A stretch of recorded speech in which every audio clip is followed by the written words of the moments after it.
Muy buenas tardes tengan todos nuestros seguidores, oidores, miradores, bebedores, masticadores y dijera el poeta Javier Cecilia Sartain, regurgitadores de la palabra. Porque la palabra no nada más se escucha y se comprende, hay que regurgitarla, hay que elaborarla. Por ejemplo, la palabra víctima. Recuerdo cuando me plantearon, es que las personas con discapacidad son vulnerables. Y también las otras, en una balacera entre narcos te toca y eres tan vulnerable como la persona con... Es que las mujeres somos más vulnerables. Pues no lo sé, también si medimos en tasa de mortalidad, no es igual. Todos somos vulnerables y vamos a darle las palabras, a veces nos confunden. Y más en esta era del lenguaje críptico, de los gansos que se cansan y de otras vertientes que oímos los dichos y de AMLO, que no sé cómo le hace el pobre Daniel Maya para traducir los dichos a lengua de señas, porque es un lenguaje muy obradoresco y nada para lengua de señas. El día de hoy, salvo la deuda histórica con los 43 jóvenes de la Escuela Normal Rural Raúl Isidro Burgos de Ayotzinapa en Tixla de Guerrero, la mentira histórica que ya fue reconocida como tal, mentira histórica, no nos aparece por ningún lado la verdad histórica. Es una deuda que tenemos porque sí, fueron ejecutados, dijo el subsecretario, pero no dijo dónde están, ni los cuerpos ni nada, y mucho menos la justicia. Resulta que ahora que al exfiscal lo están juzgando quienes se extralimitan en su territorio y dicen juzgamos en Estados Unidos a quien queramos y cuando queramos, ¿sí? En México no se le juzga, ya sabemos el nombre pero no lo voy a decir porque si no el comandante Borola se puede espantar un poco más de lo que acostumbra estar asustado, pero nos deben la justicia, la historia, sobre todo la verdad y la legalidad del asunto. No sabemos dónde están, no sabemos si sí están muertos, no sabemos quién los ejecutó realmente, no sabemos por órdenes de quién y desde Peña Nieto hasta abajo no sabemos de gente, sobre todo el Ejército Federal Mexicano, que tiene un lugar de asentamiento en Iguala de la Independencia, que conozco bien Guerrero, y la colaboración de la policía de Jojutla, de Cocula, de Iguala, de Tasco de Alarcón y, no lo dudo, de la región de Morelos más cercana al Guerrero, que colindan tranquilamente. Lo dejo por el momento ahí. Hoy no quiero mandarle un saludo a Angélica Rodríguez Monroy, porque se encuentra con nosotros aquí, y ella lo sabe, no necesito estárselo reiterando, pero lo sabe perfectamente que con ella seguimos esperando a Viridiana, porque viva se la llevaron y viva la queremos. Y mientras no tengamos restos, con estudios de genética, antes de que golpearan internamente en la UAM al doctor Iván Martínez Dunker, y a su colega, el buen doctor de medicina forense, Abimelech Morales, ¿sí? No tenemos estudios de genética que demuestren lo que tenemos. Por ello, nos unimos y entendemos a Angélica Rodríguez Monroy, no aceptamos nada hasta que tengamos la evidencia, tanto que hablan de evidencias, que ahora hasta el fiscal dice, pues el estudio científico nos demuestra que tengo la razón, y Claudia Sheinbaum dice, pues nuestro estudio científico demuestra que yo tengo la razón y no la tiene el otro, y ahora resulta que la ciencia dice, aunque quién carajos es la ciencia, si no es un arma en manos de quienes dicen usarla para beneficio de la humanidad. Y este día hemos decidido, para que no me digan que invito gente y luego no la dejo hablar, cosa que es cierto, tenemos a nuestra querida recién doctorada ya, Sandra Márquez. No voy a leer currículum porque este es un programa no académico, es eminentemente político académico, porque ella elaboró una tesis doctoral sobre apoyo psicosocial, valga el terminejo ese de psicosocial, porque no hay psicología que no sea social, no nos vamos a pelear por eso, pero apoyo psicosocial a buscadoras, porque como dijera el poeta chiapaneco Jaime Sabines, los amorosos buscan y no encuentran, porque el amor es la búsqueda perpetua. Puede no encontrar, pero seguiremos buscando. Y en ese sentido, ya comentábamos aquí con Angélica hace tiempo, que está bien rudo hablar de lo que es el duelo ambiguo. Hay dos tipos de duelo ambiguo: del que está presente pero no está presente, los desaparecidos, emigrados bajo otras circunstancias, y los muertos que no están muertos pero ya quisieran algunos muertos. Gente que está en estado de coma desde hace años y está físicamente inexistente, pero o psicológicamente y físicamente presente. En la demenciación es muy elocuente. La persona que está en proceso demencial deja de ser lo que era, y entonces se genera esa ambigüedad emocional. Pero no es solo el problema emocional. Como Javier y otros, Angélica ha tenido que pasar del duelo personal al no duelo personal y convertirlo en un asunto colectivo, político y organizado de manera grupal, lo cual implica una responsabilidad. Estoy viendo una serie en Netflix, digo Netflix porque Oscar Menéndez así le dice, un buen amigo, sobre el fenómeno también de la desaparición. Apareció una serie que se llama Ruido, que la recomendé, una película argentina también, hay una en 83 sobre los desaparecidos durante la dictadura, un peliculón también. Hay muchas cosas que se pueden ver, pero el problema es cuando no se ven de lejos. Yo sé que Angélica cree que Viridiana está viva, y lo tiene por principio y por fe. Ya no digo que tenga la evidencia, pero no puede aceptar lo que no puede aceptar por principio también. Y sé que ella ha investigado no solo con Angélica, sino con muchas más, porque es grupo. ¿Qué pueden hacer los psicólogos? Porque los psicólogos creemos que basta con terapia, con cursitos y cursitis y la cursilería. Pero en realidad el problema es entre político académico y científico político. ¿Qué podemos hacer para efectivamente ir deteniendo esta otra pandemia que nos agobió, la de la violencia estructural, que tantos muertos dejó y que nos han preocupado aparentemente menos que los del COVID? Cierro mi boca y le dejo la palabra, si no me van a callar en las redes. Bien, Enrique, pues muchas gracias por esa certera introducción.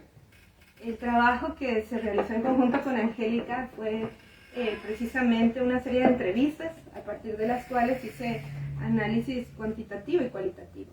Pero más allá de eso quisiera retomar dos temas a partir de lo que tú planteaste. El primero es el papel de la psicología en todo esto. Y aquí de manera muy pertinente, porque además Viridiana estaba estudiando psicología, ¿no? Viridiana estaba estudiando psicología en la UAM, y entonces hay ahí una contraparte de corresponsabilidad acerca de lo que vamos a hacer los psicólogos de la UAM con esto que está ocurriendo, y que pasa en nuestras aulas, y que va a seguir pasando si es que no se crea una organización social que le haga. Y pienso mucho, en la tesis se retoma mucho los planteamientos de Ignacio Martín Baró, y esta fuerte crítica que se hace al mimetismo cientista de la psicología. ¿Quién es ese Ignacio Martín Baró? Porque si no, resulta que vamos a saber que es un sacerdote jesuita salvadoreño. Pero ¿qué más? ¿Qué más? Pues que desarrolló una serie de trabajos para impulsar aquello que llamó una psicología de la liberación, y que precisamente ya desde la década de los 70, de los 80, comenzó una crítica fuerte hacia el posicionamiento de la psicología con relación a la guerra y a la violencia. Entonces Ignacio Martín Baró habla de cómo la psicología, por buscar posicionarse como una ciencia dentro del área de la salud, se preocupa mucho de su estatus científico, en lo que dicen las investigaciones y el ambiente de los llamados científicos sociales o de la salud, y cómo se ha despreocupado un tanto de aquellas cosas que nos deben de preocupar realmente, qué es lo que está ocurriendo en la calle, qué es lo que ocurre en nuestras comunidades. Entonces creo que ese mimetismo cientista de la psicología de repente la ha detenido en ir un poco más allá. Entonces en la tesis se hace este análisis, pero también se parte de una psicología que no puede ser meramente personal o individual, ¿no? Tú ya lo dijiste. Entonces es una psicología, y precisamente en el tema de acompañamiento, que tiene que ir desde el ámbito personal, familiar, comunitario, colectivo, político, y es una psicología que no solo puede ver un área de la problemática, sino que debe ir a la par. Entonces, pues no se busca que se solucione un problema de esta magnitud en la terapia individual, sino a través del acompañamiento en el día a día de lo que hacen las buscadoras, que ha sido sumamente retador trabajar con Angélica, porque en la tesis solo se plasma un poco de todo lo que ella sabe, de toda la experiencia que ella ha tenido en materia de búsqueda, y que precisamente intento recopilar y estructurar pues todo este conocimiento acerca de qué es lo que ocurre a partir de una desaparición, para que quienes se quieran acercar y quienes quieran acompañar puedan tener un marco de referencia.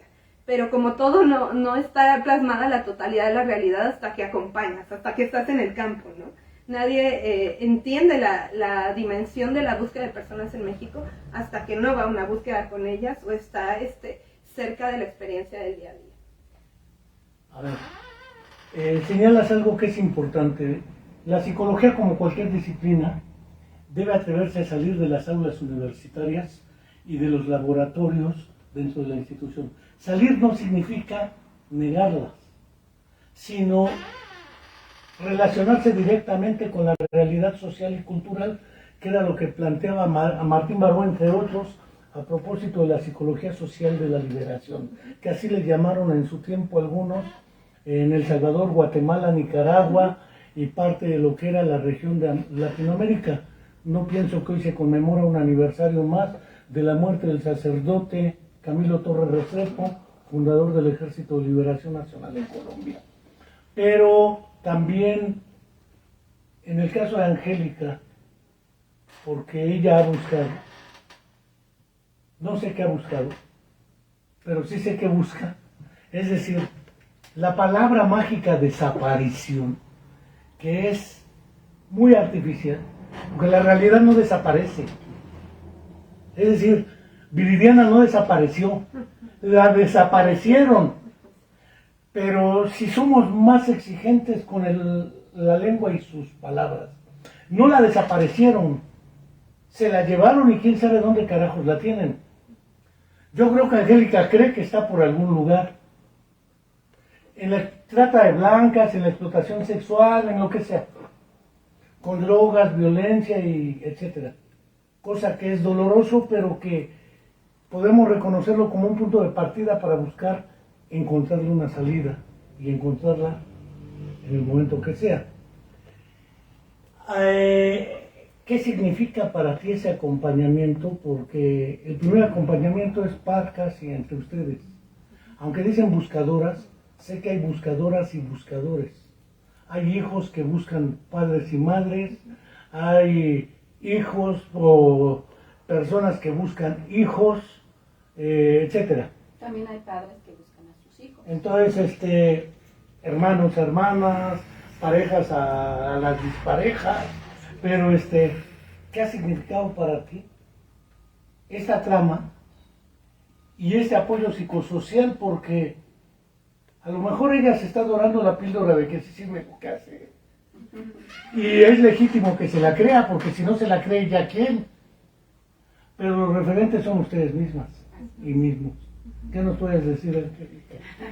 Bueno, nos referimos normalmente y decimos buscadoras porque el 98% más o menos son mujeres, ¿no? Sí hay hombres, pero son el 2, el 3, el 5%, no puedo decir que sea más, ¿no? Por eso siempre referimos buscadoras, porque somos las más, ¿no? Y a lo mejor esto es, dentro de todo, es un tanto, pues, normal, porque pues las mamás llevamos a los hijos los 9 meses aquí y tenemos la comunicación más cercana, y alguien tiene que trabajar de la familia para que las buscadoras puedan seguir buscando. Y porque si te sales a buscar y no alguien no tienes que trabaje, pues no puedes, tienes que abandonar la búsqueda. Y justo eso fue alguna de las cosas que eran muy complicadas dentro de todo esto de que yo no sabía que ya estaba haciendo, pero que lo estaba haciendo de manera no, yo no lo había visto como social o como psicológico, sino es la manera de abrazar al otro, de decirle te entiendo, y de este dolor que surge a partir de que cuando está mi hija conmigo, convertirlo en algo positivo. Suena muy raro, suena muy fuerte, pero así, hasta que no lo conviertes, hasta que no entiendes y quitas esa palabra ¿por qué a mí? Y la conviertes en ¿para qué? Te va a cambiar un poco la vida. Te va a dejar vivir de otra manera y de entender las cosas y verlas desde otro punto de vista. Porque también aquí lo que hemos visto y que descubrimos junto con Sandra, que yo lo estaba haciendo pero no sabía, no lo hacía de manera empírica o de manera muy natural, porque yo ya lo viví y no quiero que la demás lo viva de la misma manera. Es como facilitarle el camino a las que vienen atrás, que están padeciendo de manera inmediata lo mismo que yo ya padecí, y quitarle un poquito de piso, las piedras, para que no se tropiece, para que no se caiga, hacerle el camino más fácil, más llevadero, ¿no? Acompañarla y decirle pues que no está sola, que somos muchas y que además esas muchas somos una gran fuerza, porque sola no nos escuchamos. Tenemos que, y eso lo tienen que entender, que las autoridades cuando nos ven a todas juntas nos tienen miedo, ¿no? Y reaccionan y tienen que cambiar las cosas. Entonces, mientras no caminemos en esta comunidad o no nos agrupemos con algún colectivo, con alguien, solas no nos van a escuchar, solas no nos van a hacer caso, solas no avanzan las carpetas, solas no podemos con todo lo que traemos nosotras mismas, lo que decías, de manera psicológica, ¿no? Porque es un dolor muy grande, como dices tú. Yo le decía a Sandy, yo no entiendo lo que es ese duelo ambiguo, yo solo sé pues que no tengo una verdad, que todos los días me despierto con la esperanza de tener una noticia de mi hija, con esa esperanza, y todos los días duermo con la desesperanza, y eso es algo, una dualidad muy dura, muy fuerte, porque esa es mi realidad en este momento, y no solo mi realidad, sino la de miles y miles de personas en el país. Y esto a veces no es una vida, ya no sé si soy una mujer feliz con un toque de tristeza o si soy una mujer muy triste con un toque de alegría, ¿no? O sea, pierdes la dimensidad de quién eres realmente y hacia dónde vas. Cuando tú le cambias ese ¿para qué? Te cambia el panorama, ¿no? Te cambia la vida. Y entonces empiezas a hacer desde donde tú estás, a querer hacer un cambio y a poner ese granito de arena para que esta realidad que nos alcanzó en todo el país, y no solo en el país, en otros países también, pues vaya cambiando, ¿no? Y nos hacemos más fuertes y nos abrazamos y vamos a aprender juntas y vamos a platicar, porque yo entiendo el idioma que tú estás, que tú hablas, ¿no? Porque incluso en la misma familia a veces no te entienden, ¿no? A veces tú no puedes hablar de esto porque no quieres que te vean llorando, o a veces si ya te arreglaste, si ya te estás sonriendo, si te ven con algo, pues ya se le olvidó, mira, según muy triste, pero ya anda, así somos, ¿no? Entonces, entre nosotras entendemos claramente que sí tenemos una gran tristeza, pero que también sigue la vida y también nos merecemos reír y también nos merecemos seguir viviendo aquí, y que nos tenemos que cuidar y que tenemos que sanar dentro de lo que se pueda, en lo que encontramos esa verdad que tú dices, científicamente, con estudios, como sea. Para mí sería volver a abrazar a mi hija, ¿no? Porque como también bien lo dices, yo sé que mi hija está viva, yo la puedo sentir, que la tienen en contra de su voluntad también, que a lo mejor ya le quitaron su voluntad, ¿no? Y yo lo espero abrazarla de esa manera, ¿no? Hay mucha gente que después de 10 años como yo, dice, yo ya la quiero encontrar como sea, ¿no? Que me dé su cuerpo, que me dé sus restos. Yo nunca lo he dicho y no es algo que yo quiero. Yo la quiero abrazar. Mientras que todo o no haya algo que me diga lo contrario, yo siempre la voy a esperar para abrazarla. Recuerdo Hace muchos años, hace rato, antes de comenzar, le comentaba a Sandra que cuando uno ya tiene cerca de 70 años, pues ya ha vivido algunas cositas. Y una de esas cositas fue cuando las madres tenían un hijo con síndrome de Down. Todas las noches se acostaban soñando con que al día siguiente su hijo ya no lo iba a tener. Y al día siguiente se levantaban teniendo al hijo con síndrome de Down. Esa oscilación entre desesperanza y frustración es algo que aquí se muestra también. Cuando Caruso escribe La separación de los amantes, todo pensaba un psicoanalista ruso, por cierto, aunque dirigió la Sociedad Psicoanalítica de Viena, comunistoide, porque además escribía psicoanálisis dialéctico y cosas raras. Cuando publica La separación de los amantes decía, los seres que se aman donde no se separan. Por ejemplo, muere el ser querido. El inverso, no muere. O te amputan una pierna, te separas de tu imagen de ti mismo.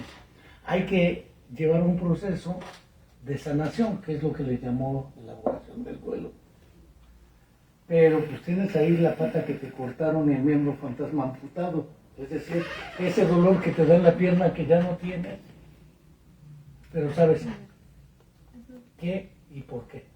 Como la mano de Álvaro Obregón que visitábamos en el parque de Obregón en San Ángel, estaba la manita ahí en un frasco, yo me acuerdo, la veía en el parque de Obregón. Ya ahora ya no existe tal mano, se deshizo, pero sabíamos dónde estaba la puerca mano de Obregón. Y el general Antonio López de Santana enterró su pata con honores militares, la que perdió en una batalla. Él sabía dónde estaba la pata. El problema es el no saber. Pero ante eso, comentaba que hay una serie que estoy viendo en Notiflix, una miniserie que se llama Justicia bajo el fuego. Véanla, es de unas familias que pierden a sus hijos, una familia pierde 7 de un tirón, en un incendio de un cine. No sigo. Todo lo demás queda en la serie sobre cómo va, pero es un problema gordo y la salida que le dan es la organización colectiva, porque no hay sanación individual. Pero además el propósito no es sanar. Decía Che Guevara, cuando la muerte venga, bienvenida sea. Digo, tú no esperas restos, eso me queda claro, pero si llegan, llegan. Y de alguna manera uno se va preparando para lo que venga, pero uno espera siempre más. Uno nunca va a esperar menos, por principio y por dignidad. Pero planteaba hasta aquí, ¿qué mosca te picó para que dijeras, este tema sí vale la pena? Y además, porque seguramente en el examen te lo habrán preguntado, o no lo sé. ¿Sí? ¿Cuál es la importancia de esto en verdad? Porque desaparecidos ha habido en Argentina, Madres de Plaza de Mayo, en Guatemala, ahí tengo un libro en 4 tomos que se llama Guatemala Nunca Más, que dictó la arquidiócesis de Guatemala cuando Monseñor Gerardi era el cardenal, lo ejecutaron bajo amenaza de que se publicara el libro. Lo mataban un día antes de la presentación del libro, lo ejecutó el ejército de Guatemala, los civiles. De todas maneras se presentó el libro y narran unas historias de la tortura, la desaparición forzada, la persecución, expulsión de comunidades, incendios, etc. Pero uno va viendo la metodología de aproximación y muchos lo ven como denuncia política y tan de haber dicho, eso no es ciencia. La ciencia es una cosa y otra cosa es la grilla.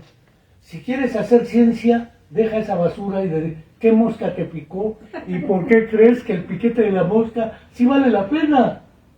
Porque supongo que lo crees. Claro, creo que yo planteaba 2 ideas. La primera es voltear a ver lo que está pasando alrededor, ¿no? En un país con más de 110,000 personas desaparecidas, que pese a que suena a un discurso que se escucha mucho en las noticias, no podemos normalizarlo. Entonces, la pertinencia está ahí en lo que está ocurriendo día a día en la calle, ¿no? Eso me queda claro. Y la otra es la tenacidad de la propia Angélica en el estado de Morelos, ¿no? La forma en la que ella ha estado impulsando y generando esta movilización social y que para mí era algo pues que hay que fortalecer, que hay que acompañar, que hay que estar ahí, que hay que aprender de ella. Porque ella, nosotros decimos los solidarios y las solidarias, les decimos solidarias en la Brigada Nacional. Todas somos solidarias porque nosotras somos las personas. El femenino sí nos incluye, el masculino no las incluye. Mira, eso está genial. Entonces, decimos todas las solidarias. Nosotras las solidarias que pues ellas son nuestras maestras de cosas que no se enseñan en la universidad y muchas veces no se ve la pertinencia en la academia. Pero la tenacidad angélica fue algo que a mí me movió a trabajar con ella y a poder seguir traduciendo en nuestro pensamiento académico lo que significa su vivencia.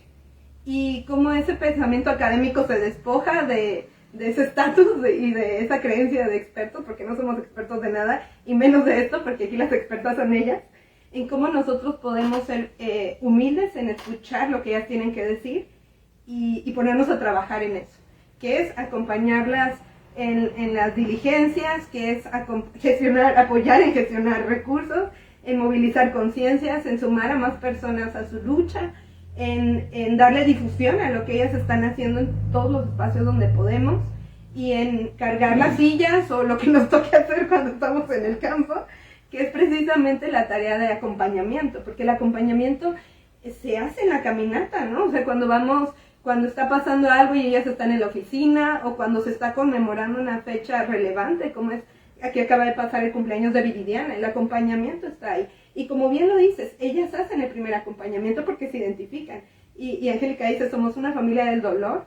Y en estos claroscuros de la búsqueda de personas, ¿no? Que es encontrar esperanza en medios donde hay violencia y donde hay fatalismo, ¿no? Pero ¿cómo encuentras la esperanza ahí? Y entonces, ¿cómo esto que ellas tienen, las que somos solidarias desde afuera, podemos sumar y podemos estar ahí? Porque finalmente el acompañamiento psicosocial es en la cuestión personal uno a uno, pero también es en la cuestión colectiva de lo que ellas están construyendo. Angélica no es solo Angélica. Creo que Viridiana tiene hermanas. Como ellas también, porque no lo viven igual. No es lo mismo ser hermana que ser madre. No es lo mismo ser hija que ser, qué sé yo. Y cómo se van integrando en esas diferencias de elaboración, en objetivos comunes. Recuerdo cuando descubrí por vez primera la antipsiquiatría, la descubrí con un antipsiquiatra italiano, que era psiquiatra, Franco Basaglia. Él estuvo preso en un campo de concentración durante la Segunda Guerra Mundial. Y cuando salió, lo nombran director del Hospital Psiquiátrico de Gorizia. Y él decía, esto me recuerda porque el carcelero era el psiquiatra y el juez era el enfermero, y entonces descubrimos que hay que quitar batas, que hay que quitar barras y que la rehabilitación debe ser basada en la comunidad, y en la comunidad hay diferentes roles. Esto de alguna manera es un principio muy elemental de cualquier estrategia de intervención, la comunidad. Y este trabajo de comunidad implica, ¿qué pasa con...? Porque luego las familias no concuerdan, las tías, vela, viene bien guapa hoy, ya se le olvidó, en vez de estar ligando y de coqueta, debiera estar llorando a su hija. De verdad se dan esas cosas. Y dice que 10 años, pero que 20 años no es nada, decía Gardel, y que en realidad somos, dijera el Evangelio, expertos en ver la paja en el ojo ajeno y no ver la viga en el propio. Y no soy muy cristiano que diga ni nada. Pero lo que es evidente es qué pasa con sus hermanas y de los demás, porque hay hermanas, novios. Bueno, la pareja murió porque de él aparecieron sus restos en el lugar, pero de otros no. ¿Qué pasa ahí? ¿Cómo impulsar ese trabajo también para hacer esa rehabilitación basada en la comunidad? Eso también viene dentro de la tesis y lo platicábamos porque es otra parte muy difícil con la que tienen que lidiar, en este caso las mamás, ¿no? Porque digo las mamás, o la persona que está buscando, porque aparte de esa persona que no está, de tu ser querido que no está, pues tienes más familia a tu alrededor, ¿no? Y entonces, en algún momento mis hijos, mis otros 2 hijos, porque tengo Cari y Emanuel, que es el más chico, pues de repente desapareció Viridiana, pero de repente también desapareció su mamá, ¿no? No solo Viridiana, porque su mamá andaba en la búsqueda. Y entonces ellos en algún momento, ellos no lo viven igual que yo, porque yo me enfoqué justo solo a la que más me necesita, que es Viridiana, porque pues ahorita no sabemos dónde está, ¿no? Y entonces no es que te olvides de los que están ahí, pero sabes que ellos están en un lugar seguro y que están ahí. Sin embargo, tampoco compartíamos esa plática o ese duelo, o yo no quería que ellos me vieran llorando, para que yo siempre tendría que ser la fuerte y tenía que darles la fuerza a ellos, ¿no? Ellos siempre me tenían que ver firme y fuerte. Entonces, cada quien, y ellos tampoco querían que yo los viera llorar para que yo no me pusiera más triste de lo que ya estaba, ¿no? Entonces, cada uno vivíamos en una casa, pero no nos veíamos, no hablábamos, no platicábamos. Cada quien vivía su dolor en silencio, en su cuarto, sin hablarnos, ¿no? Estábamos, pero no estábamos. Y todos pensando qué pasaba con Viviana, ¿no?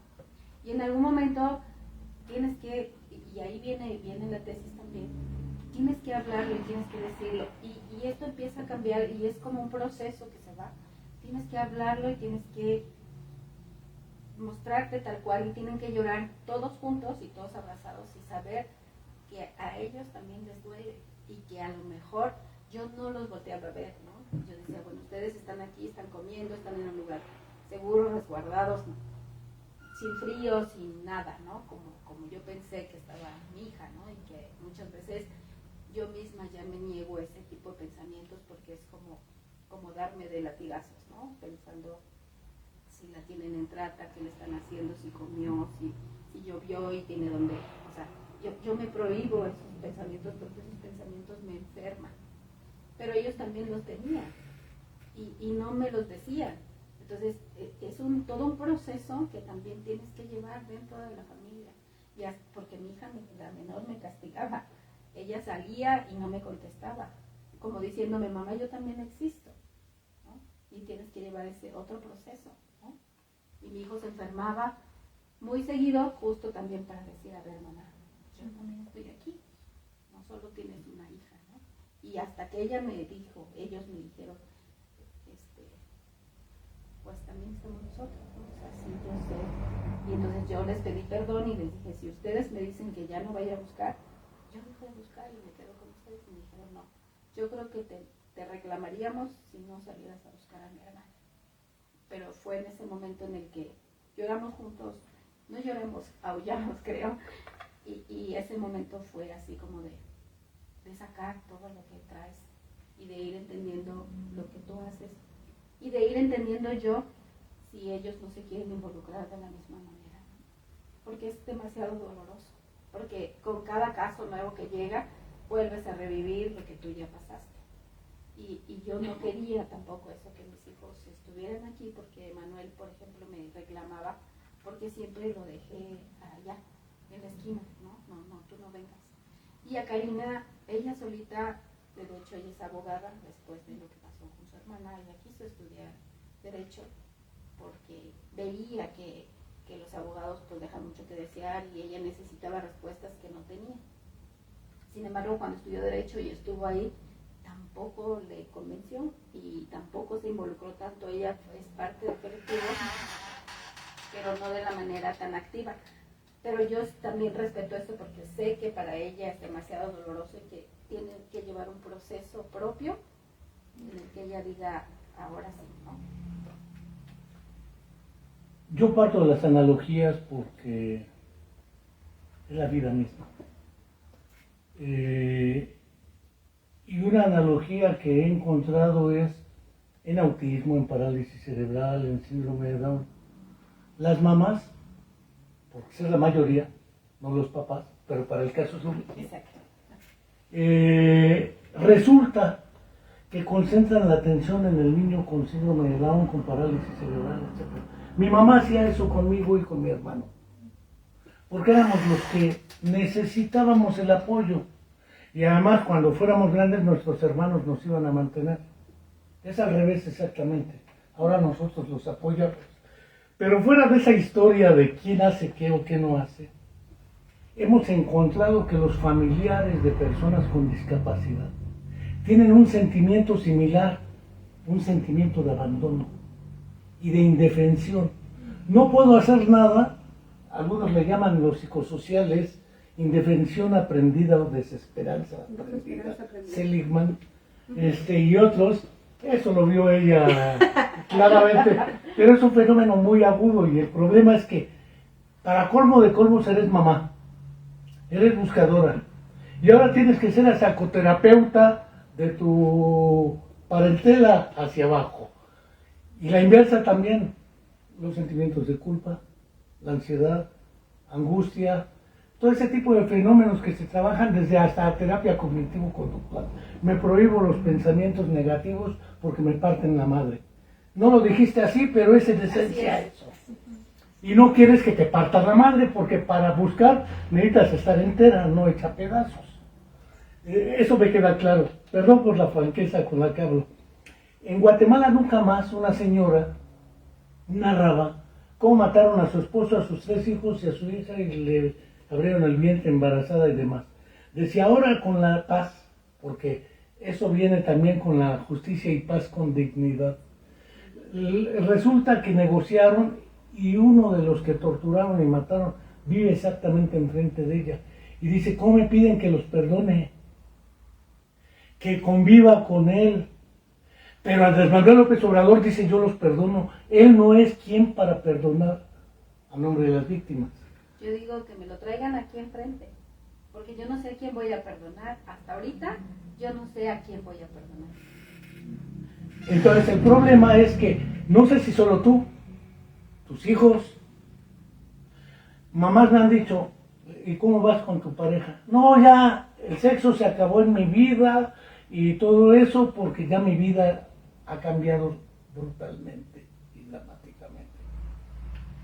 También hay parejas, se vienen abajo, se separan. Lo que más se ha visto en esto es que las parejas que más se consolidan son las de los adultos más adultos, porque eso les da unidad. Pero las parejas que menos se consolidan y que son las más jóvenes.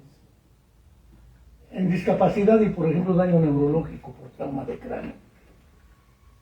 Y después viene, en el supuesto deseado, aparece cómo impulsar todo el trabajo de recuperación y sanación emocional y psicológica de aquellos que han logrado escapar y ser rescatados de ello, porque los ha habido, ¿sí?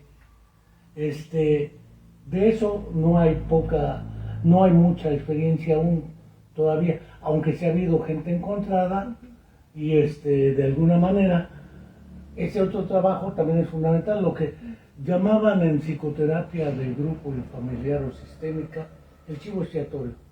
Ya tiene todos sus problemas, se deben a que se llevaron a Viridiana y ejecutaron a su pareja. Y el hermano dice, ¿por qué estás así? Pues me abandonó por Viridiana. Y entonces ya hay chivo expiatorio, todo está explicado ahí en la escuela. ¿Por qué el niño no aprende? Pues porque tiene síndrome de Down. Ya encontraron al culpable, al chivo expiatorio. Ese Cordero de Dios que quitas el pecado del mundo. Cuando a Abraham le dicen, tienes que matar a tu hijo más querido, le toca matar a Isaac. Lo va a hacer y le aparece el arcángel con el Cordero que evita el no matarás. Si matarás, vamos. Ese chivo expiatorio que evita el pecado aparece también en la vida cotidiana. Los hijos lo tienen que manejar. Y los psicólogos, más allá de tu individualidad, porque esa es una decisión personal, nadie te obliga, pero colectivamente también hay que organizarse, ¿no? En la institución para proyectar este tipo. Hablábamos en un tiempo, ahora creo que ya se les tuerce la boca para pronunciarlo. Es una universidad socialmente responsable. Ahora se dice, no me acuerdo, de excelencia creo. Pero la excelencia sin responsabilidad social creo que es nada. ¿Qué te parece? No creo que el doctor Pedro Márquez Aguilar, a quien saludo porque está ahí, yo lo vi, dejó saludos, está atento. Saludos al doctor Pedro Márquez, el Torach, camarada en ruso. Pero ¿cómo la ves todo esto en términos de la institución, universidad, escuela de psicología y grupos de psicólogos, que no necesariamente deben estar dentro de la universidad, pero si están, pues qué mejor? Y los hay y estamos. Es decir, con Regresando a Casa trabajamos 3 psicólogos que estamos en la universidad, que somos docentes de la facultad y que también estamos desarrollando nuestro trabajo con ellas, ¿no? A la par. Y también creo que este posicionamiento que planteas de la universidad es sumamente importante, ¿no? Y transversa y trastoca los contenidos educativos, también la praxis, ¿no? Aquello que llamamos prácticas académicas, y también acerca de lo que escribimos, ¿no? Y de lo que estamos investigando. Es eso. Creo que el tema de la desaparición nos reta y nos mueve también, porque el chivo expiatorio no puede ser la desaparición, sino la búsqueda de verdad, la búsqueda de justicia. Eso es lo que ahora nos tiene que ocupar. Y como lo plantean en el movimiento que tienen los colectivos, no es un movimiento que busque la venganza, sino la construcción de paz. Porque de nada sirve seguir construyendo la violencia con la violencia. Y claro, pero para eso se necesita saber la verdad. Y para saber la verdad hay que rascar profundo, y eso va a implicar, y está implicando, tocar muchas llagas y muchos aspectos sociales y políticos. Entonces, lo que debemos de buscar, o aquello ahora lo que le vamos a poner como la culpa de todo, es precisamente cuál es la verdad, qué significa esto que llamamos justicia, y hasta dónde queremos caminar en aquello que llamamos paz, ¿no? Que podría ser utópico, pero que se vuelve realidad en el caminar de ellas y en las acciones de ellas, ¿no? Ahí es cuando se genera un sentido más allá de la utopía, y lo transforma como lo plantea Galeano, la utopía que hace caminar. Pero creo que la pertinencia de la psicología está en lo que hacemos, y yo creo que se está generando esa dinámica precisamente en la universidad y en la facultad, porque seguimos estando ahí, seguimos trabajando con ellas, y tenemos que seguirlo, tenemos que impulsarlo, y mover la conciencia también de las y los psicólogos en formación que nos están escuchando, y que a lo mejor ven en esto un sentido de praxis más allá de lo que pueden ver en el aula, ¿no? Entonces, creo que el llamado es para eso, pero también creo que lo que se retoma en la tesis tiene que ver con personas de la sociedad que tal vez no han visto, no han sentido esta problemática, que puedan acercarse a ella, y también para aquellos funcionarios públicos que aún estando ahí en cargos de atención o de incidencia social, prevención de violencia o atención a las víctimas, aún no han llegado a comprender la vivencia de ellas, porque no se han empatizado al nivel de humanismo y de sensibilidad, ¿no? Verlas a los ojos. Y mucho más allá, creo que la gran visión es lo que plantea Angélica, cómo ella desde la vivencia que ha tenido con su familia, en ese cambio de roles, en estas dificultades de comunicación, en tal vez momentos en los que no se expresaba efectivamente el dolor, y cómo ella a lo largo del tiempo, porque han sido 10 años en los que lo ha ido transformando también ella desde su experiencia, y cómo muchas buscadoras que a lo mejor están en otra etapa pueden identificarse y escuchar también esta vivencia, ¿no? Porque a lo mejor alguien está viviendo esto con su familia, ¿no? Y dice Angélica, yo lo viví y mi experiencia es esta, y a lo mejor a través de eso alguien puede reconstruir la propia y tomar acciones, ¿no? Angélica decía este tema de no latigarse con pensamientos negativos como un autoblindaje emocional, ¿no? Y ella fue quien le puso el nombre, ¿no? Y entonces yo digo, Angélica acuña ese término de autoblindaje emocional, y piensa que ha sido una forma, un recurso que le ha ayudado a enfrentar, ¿no? Todas las múltiples teorías que hay acerca de la desaparición de Viridiana, y que le permiten seguir la lucha colectiva y la lucha social y la lucha política y su lucha personal, ¿no? Acerca de lo que ella está buscando, porque ella busca verdad, y ella busca no solo a Viri, sino a las desaparecidas y a los desaparecidos de todas las compañeras y de aquellas personas que están en otras latitudes del país, incluso a nivel internacional, que se han hermanado, ¿no? Porque Angélica ha tenido encuentros con muchas personas, ya ella podrá decirlo, pero con muchas personas que están viviendo esto en Chile, en Argentina, y cómo esto puede crear sinergias y significados compartidos, ¿no? Voy a decir una barbaridad. No sé si han invitado a Angélica o a quien sea a hablar a la Facultad de Psicología con los alumnos, porque me parece lamentable que sea un canal de YouTube como la Comuna de la Palabra y no la universidad y la facultad de la cual era alumna Viridiana. Creo que se puede promover ahora con Hermila, que es más, no voy a decir más sensible, pero que es muy sensible a estas temáticas. Hermila Luna Varas, la actual directora de la Facultad de Psicología, porque efectivamente tenemos otra responsabilidad, las nuevas generaciones de jóvenes, que son nuestros alumnos y que no basta con que les platiquemos, les recomendemos el libro, el programa de Notiflix de La Justicia Bajo Fuego.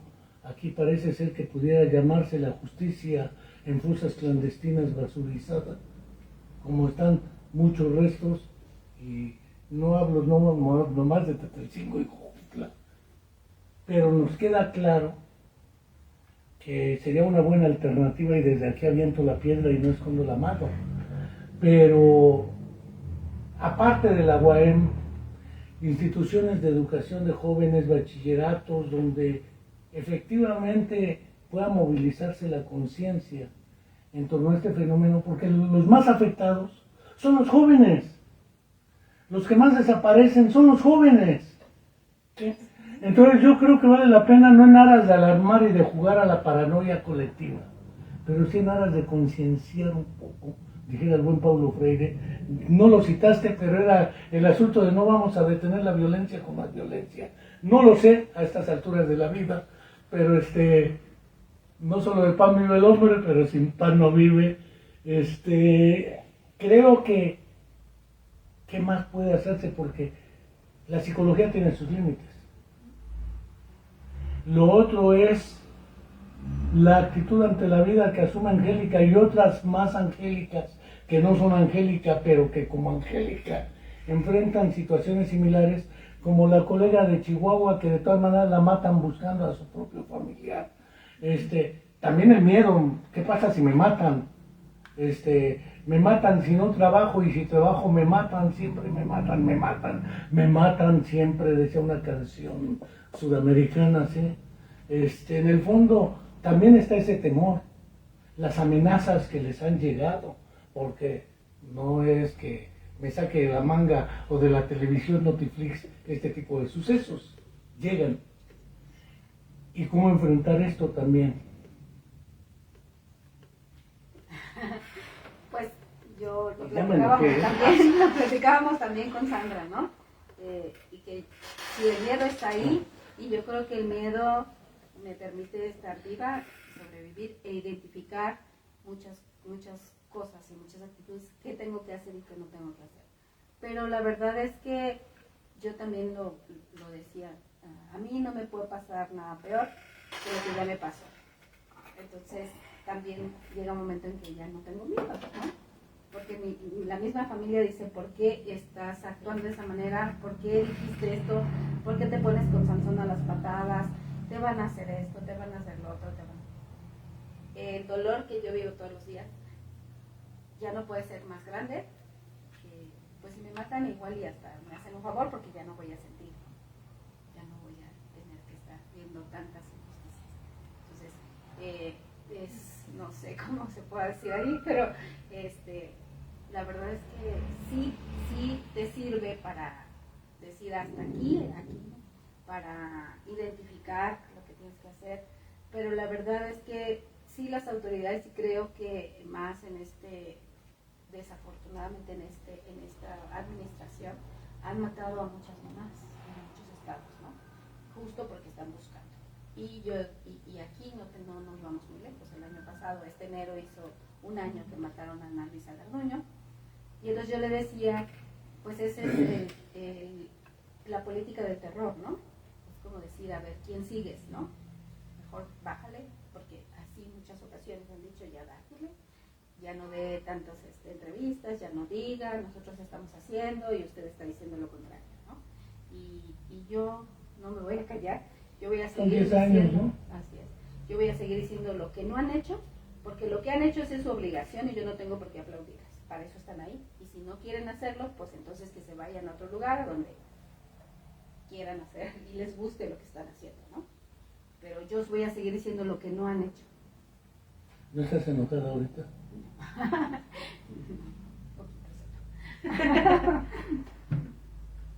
Pues es que pensarlo, pues imagínate, pensarlo, sentirlo y volver a imaginar todas esas ocasiones en las que has tenido que hacerlo, ¿no? Y por un lado el miedo que puede llegar a paralizar y que paraliza grandes sectores de la población por un sentido de autoprotección, y aquel miedo que, como dice Angélica, puede movilizarte también, porque esta situación no puede seguir así, ¿no? O sea, es un delito que se replica de manera sistemática. Entonces, precisamente la valentía, el amor se convierten en referentes que permiten impulsar algo, ¿no? Que es y las redes de apoyo, que son fundamentales, permiten ahí empezar a generar sinergia. Y ellas no están solas, y yo creo que es una de las partes de la lucha, o sea, ellas no están solas, y hay un tejido social y un montón de personas que cada vez se están sumando y se están articulando, ¿no? Por ejemplo, aquí en el estado de Morelos, un apoyo muy importante ha sido del eje de iglesias y comunidades de fe, que se articuló después de la Sexta Brigada Nacional de Búsqueda, y que está acompañando a las buscadoras, y son personas de la iglesia metodista, anglicana, católica, e incluso ateos y personas que están ahí encontrándose con aspectos de fe, que están pues precisamente apoyándolas, y como en ese sector pues también está surgiendo en otros, ¿no? En escuelas, como tú planteabas el tema de la educación, que están haciendo varias cosas, ¿no? Sí, también estamos ya bien visitando las escuelas justo para prevenir, justo para que lo vean de cerca y para decirles a los chicos pues que hay muchas maneras de que se los llevan, ¿no? Para esto, porque también nosotras estamos preocupadas y no queremos que siga pasando, ¿no? ¿Y cómo se tiene que hacer? Pues con la juventud, ¿no? Decirles pues que no es solo mi Facebook, y no solo es un celular, y no es solo sino que eso también tiene una gran responsabilidad, y que ellos deben aprender a cuidarse desde ahí también, ¿no?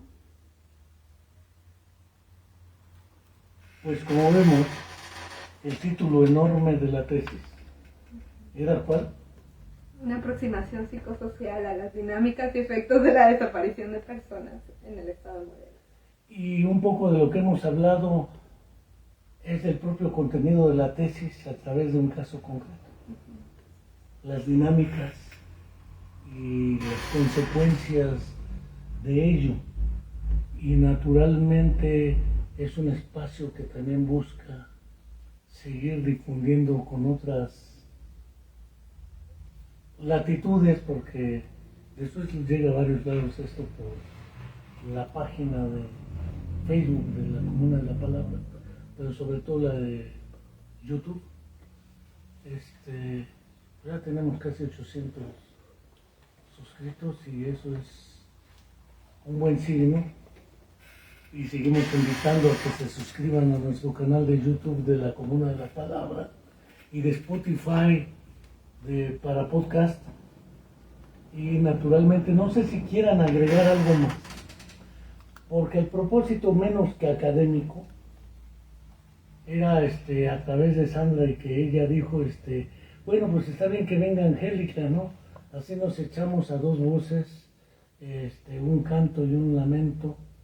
Decía Héctor Villalobos, músico brasileño, en Los Choros, los llantos. Los llantos son de dolor, pero también son de esperanza. Los llantos también son de alegría y de asombro.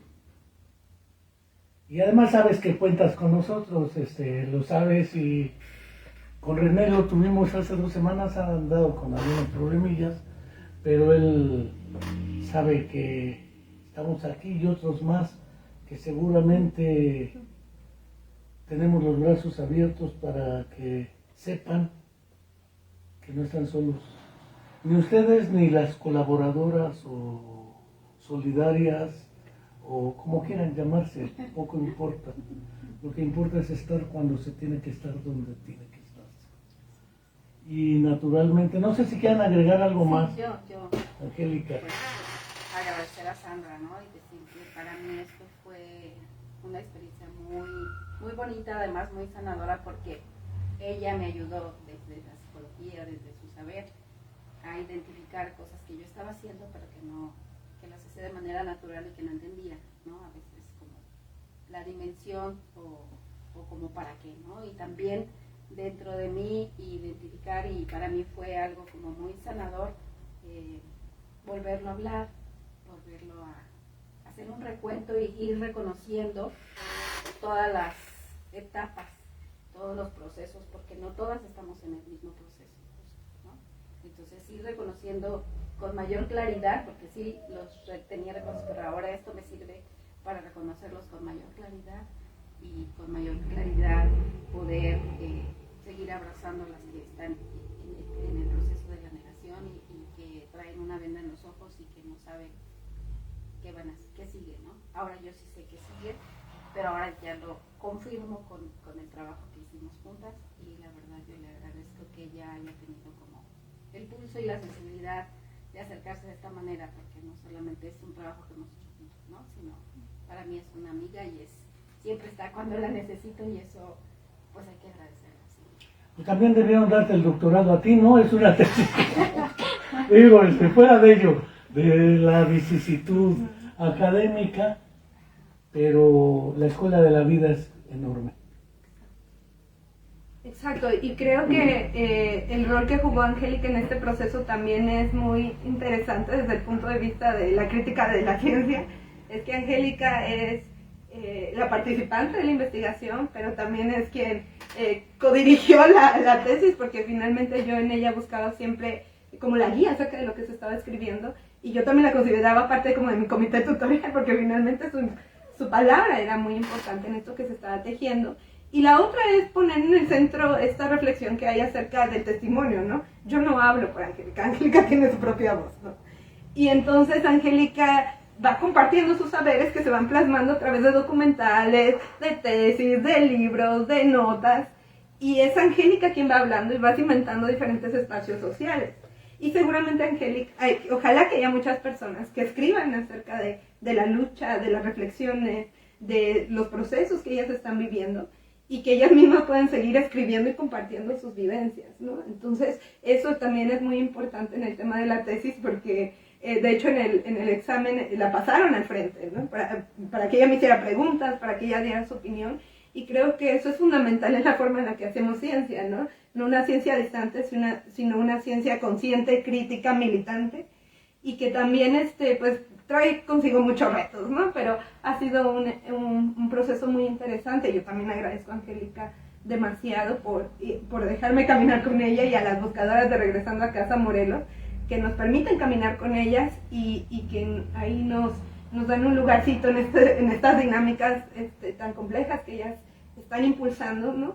Y siempre nos planteábamos, ¿no? ¿Es hacia adentro o hacia afuera? ¿Dónde necesitan más apoyo? ¿Hacia adentro del colectivo, de ellas mismas, en su organización interna, o hacia afuera?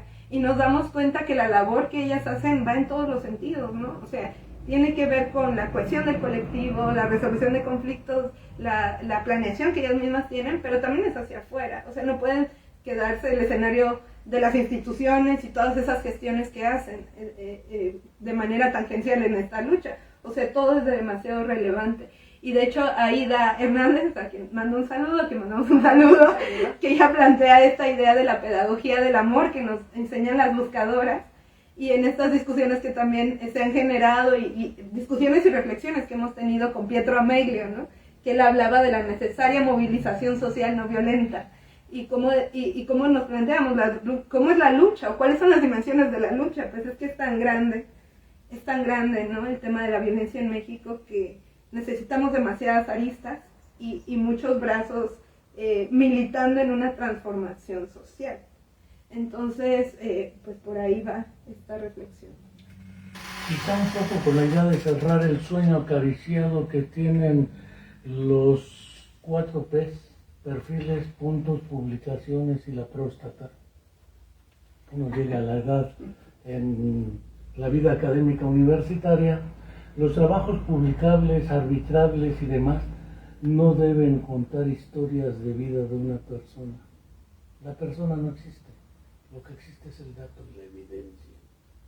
Y el dato y la evidencia es una mujer albina o blanca de 40 años de edad, que sujeto único, que no es comparable, no es generalizable, necesitas más datos, un buen análisis estadístico, y nos olvidamos de que la psicología tiene como propósito al ser humano. Y el ser humano lo perdemos y perdemos su psicología y el psiquismo en la búsqueda de los datos y las evidencias. Creo que yo te felicito a ti por haber pensado, no soy quien para hacerlo, pero en recuperar la historia de vida. Porque las historias de vida, ahora que está de moda el storytelling, esas de contar historias y narraciones en inglés. Ya desde antes existían los estudios de caso longitudinales. Hablo del siglo XIX. Entonces, la novedad es ahora hablar en inglés. Por eso cuando entré al CCH decían, ¿qué idioma quieres? Francés. Nunca escogí inglés por razones ideológicas y era el francés. Y desde allá ya se conocían los estudios de caso, que son tan dignificantes y edificantes, porque también nos enseñan si sabemos extraer. Es toda la historia de la clínica de Oliver Sacks, de R. Luria y de otros, del paciente único y extraño, que por un daño neurológico pierde una capacidad única y extraña, y no por no haber 10,000, no vale la pena. Yo les agradezco su tiempo, su paciencia para aguantar tanto rollo mío y sobre todo tanta repetición de decir lo que se dice cotidianamente. Pero parece ser que hay que seguirlo diciendo, porque si nosotros nos callamos, los otros no lo dicen. Gracias y hasta la próxima.